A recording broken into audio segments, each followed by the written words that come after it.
Avant de commencer à raconter l'histoire de cette semaine, on va s'attarder sur un événement dans la paracha.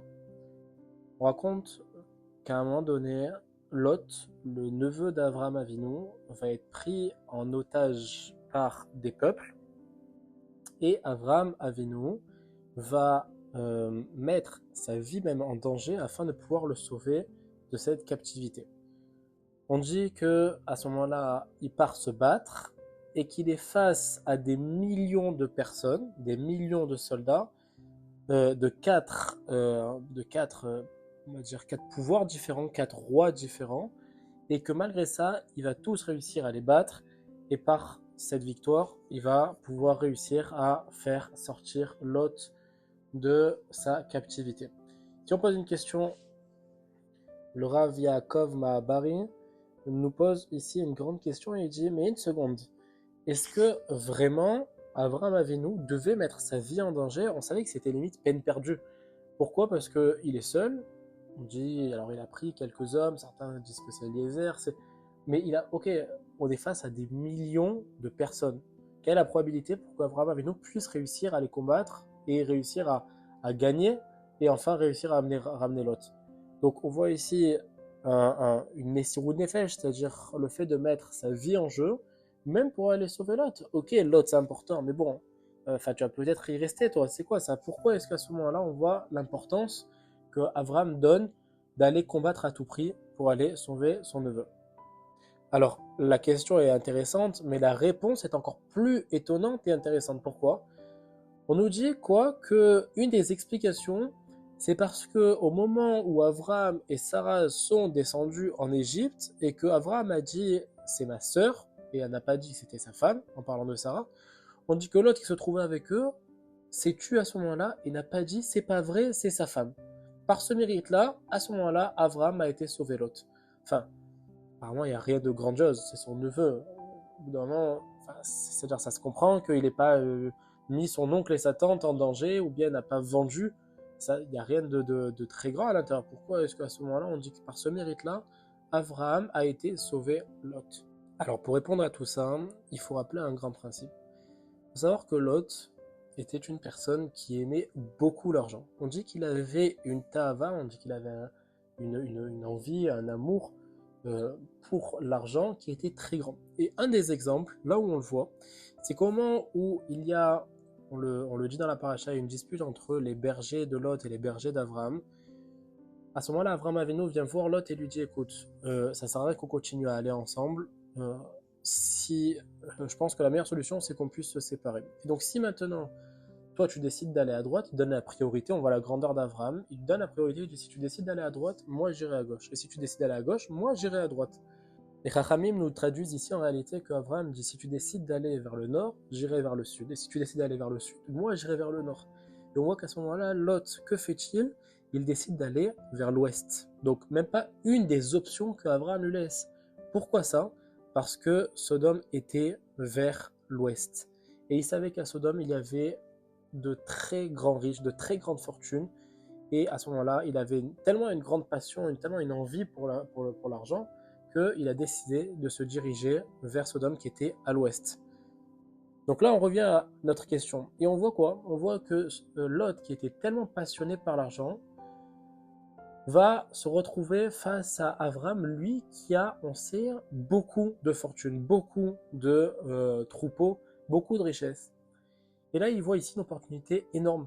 Il se trouve avec Avram et avec Sarah. Où ça? En Égypte. À ce moment-là, Pharaon se trouve avec tous ses gardes et demande qui est cette personne, qui est Sarah. Et là, Avram dit, c'est ma sœur, c'est pas ma femme. Pourquoi? Parce qu'il a peur à ce moment-là qu'on puisse prendre Sarah et que lui, on puisse le tuer. Mais Lot voit ici une opportunité énorme. Il se dit, une seconde, si maintenant Pharaon décide de prendre Sarah et décide de tuer Avram, tout l'argent va me revenir. Pourquoi? Parce qu'on sait qu'Avram n'a encore ici aucun descendant. Si Avram part de ce monde, la seule qui pourra en hériter, c'est Sarah. Mais si Sarah n'est plus avec lui, si Sarah maintenant est aux mains de Pharaon, il n'y a plus Avram, il n'y a plus Sarah. À ce moment-là, je me retrouve seul héritier et il se voit déjà assis sur de très grandes richesses. Mais là, on dit que Lot s'est tu à ce moment-là. C'est ce qu'on a dit un peu plus tôt. Lot s'est tu à ce moment-là et ne répond pas, et ne réplique pas, et ne dit rien. Alors qu'il aurait pu faire un stratagème pour hériter de toute la fortune en dévoilant le secret d'Abraham et Sarah, il décide à ce moment-là de se taire et de, en réalité, faire une croix sur tout ce qu'il aurait pu hériter. Lorsque Abraham voit ça, il dit, toi, tu as décidé de faire une Messirut Nefesh, c'est-à-dire que tu as décidé de t'annuler sur ce qui te tenait le plus à cœur. À ce moment-là aussi, je fais une Messirut Nefesh pour toi, c'est-à-dire je vais m'annuler, je vais mettre ma vie en danger pour venir te sauver. Voilà la grandeur d'un petit acte qui apparemment était un petit acte. Lorsqu'on a posé la question, on s'est dit une seconde, vraiment, le fait de ne pas dire que c'est sa femme, c'est ça qui va faire que? En réalité, oui. On nous dit que chaque petit acte qu'on peut faire au quotidien, c'est ça qui donne la grandeur. Et on arrive directement sur cette histoire magnifique que le Rav Nissim Yagen raconte. Il raconte de lui-même, qu'il lui-même était parti faire un voyage et se trouvait dans un avion en destination d'un aéroport étranger aux États-Unis. Et voilà qu'il commence à chercher avec un petit groupe d'hommes de quoi faire mincha, parce qu'il arrivait l'heure de mincha et qu'il est dans l'avion, il décide de trouver de quoi faire un minyan, 10 hommes, pour pouvoir faire mincha. Et voilà qu'il se retrouve en réalité à être juste 9. Il s'approche d'une personne qui apparemment ressemble à un juif et va lui demander est-ce que ça serait possible de venir compléter, il nous manque juste une personne, vous êtes le 10e de l'avion à être juif, est-ce que ça serait possible de venir nous aider à compléter? À ce moment-là, la personne s'énerve et lui dit Dieu et moi, c'est même pas une question. C'est terminé entre nous, il n'y a pas, j'en ai fini moi avec tout ça, il n'y a pas à réfléchir. À ce moment-là, le Rav Nissim Yagen dit qu'il n'assiste pas. Pourquoi? Parce qu'il prépare le temps et puis ne pas commencer à chercher à comprendre, c'est pas le moment. Voilà qu'ils vont chacun faire mincha beyachid, c'est-à-dire chacun seul, et ne pas faire en minyan. À ce moment-là, voilà que passe le temps, arrivé l'heure de Harvit, le Rav Nissim Yagen va retenter sa chance, ils sont toujours que 9, c'est toujours les mêmes passagers dans l'avion et s'approche du passager, le 10e potentiel, et lui demande est-ce que ça serait possible au moins de compléter vite, c'est vraiment c'est 5 minutes et on peut faire ça très vite, etc. À ce moment-là, la personne s'énerve à nouveau et dit je vous ai déjà dit, Dieu et moi c'est terminé, il n'y a même pas à réfléchir, j'en ai terminé avec tout ça, c'est pas. Voilà, le Rav Yagen qui a un peu plus de temps devant lui s'approche et lui dit je comprends pas, si je peux me permettre, est-ce que je peux avoir une explication? Il dit regardez, j'ai vécu la Shoah, ok? Et ce qui s'est passé, c'est que j'étais avec ma femme, j'étais avec mon fils, j'étais avec ma fille, tout allait pour le mieux. Sont venus les nazis, ils marchaient même, et voilà qu'ils ont pris ma femme, mon fils et ma fille, qui les ont amenés, et voilà qu'ils les ont tués. Et je me retrouve seul. Et à ce moment-là, je me suis dit, comment c'est possible, Hachem, que tu fasses ça? J'en ai décidé de complètement m'éloigner de Hachem, de la religion, de la Torah. Voilà où j'en suis, donc c'est pour ça, ça sert à rien de me demander. À ce moment-là, le Rav Nissim Yagen dit, ok, il ne cherche pas plus à comprendre que ça, il comprend la souffrance de la personne, et voilà qu'il va complètement se retirer et poursuivre son voyage, prière vite dans son coin, et le voyage se termine. On dit que plusieurs années après ça, le Rav Nissim Yagen se trouve à sa synagogue habituelle pendant Kippour, synagogue ashkénaze. Le matin, on sait à Moussav qu'il y a une coutume qui est de faire Ashkava pour toutes les personnes décédées de manière générale. Même si une grande partie de la synagogue sort à ce moment-là, tous ceux qui, Baruch Hashem, qui ont encore leurs parents, à ce moment-là sortent aussi, mais la Ashkava se passe pour toutes les personnes décédées. À ce moment-là, le Rav Nissim Yagen sort un petit peu pour voir qui se trouve à l'extérieur.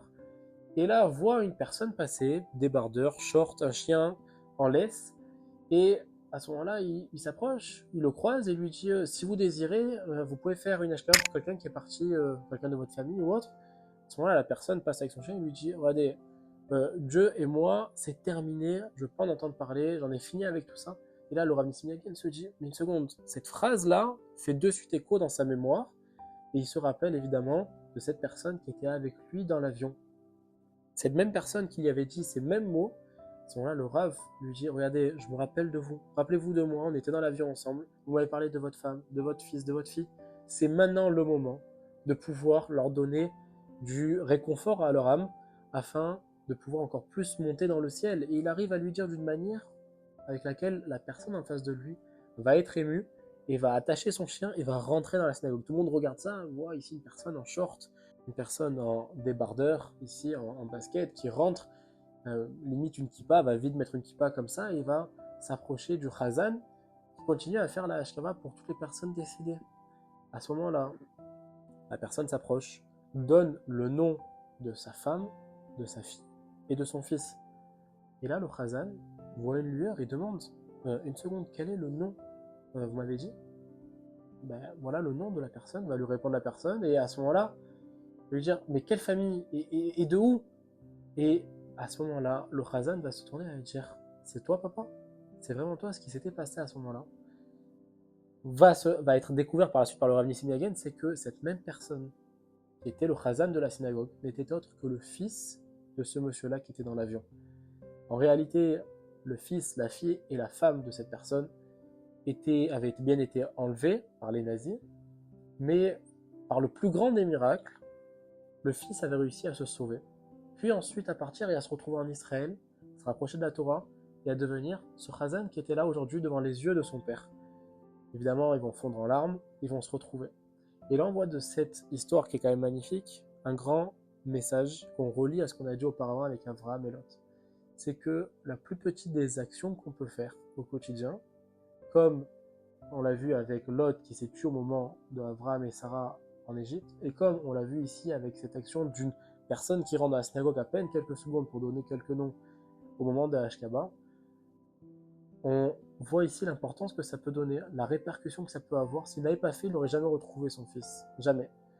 Et on voit ici, n'empêche, le message que ça a pour chacun, de savoir que chaque petite action qu'on peut faire au quotidien, elles ont une très grande portée et une très grande répercussion par la suite. Et alors que Bezrat Hashem, on puisse avoir le mérite d'avoir toutes nos actions qui soient tournées uniquement vers Hashem et de voir la délivrance pour tous les Bnei Israël. Shabbat Shalom.